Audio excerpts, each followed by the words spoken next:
I think what's really good is, rather than learning about alcohol in a really boring sort of way, so you have all the facts on paper, and it's not really very interesting. So what this DVD does is it gives all the relative information about alcohol, but it puts it in a fun, interactive DVD, which really gets young people to think about the alcohol more as if it's affecting them, rather than just it's a big list of paper.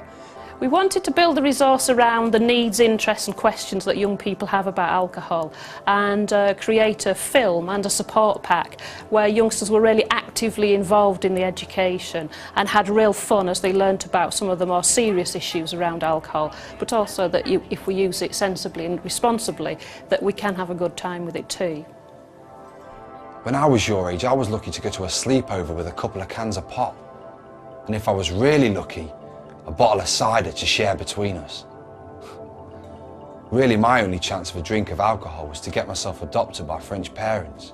I love Joe because, not only because he's like an obvious one for girls to like because he's actually gorgeous, but the way that he goes from his life revolving around the alcohol, and then he goes on to tell his story to try and like discourage other children to do the same thing that he's done.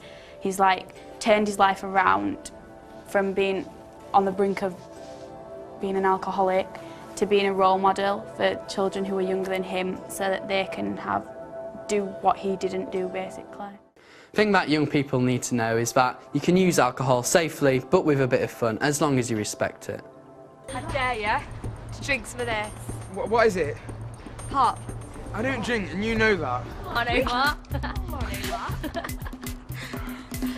I dare you to go spray your name on that wall. Yeah, I can do it. I can do it. I'm Omar. I'm king of the world. It's good to have a story about Muslims, because they don't drink, and it just shows other people how my religion, Islam, works and the understanding of it. We're all really excited in Kirklees to be nominated for this award, and if we were lucky enough to win it, we want to involve young people in the process of deciding what we would do with the money. But one thing that we are certain we want to do is have a young people's conference that they plan, that they help run, and that they then are involved with an evaluation of how good the product is and the impact that the resource would have had on improving their understanding about alcohol.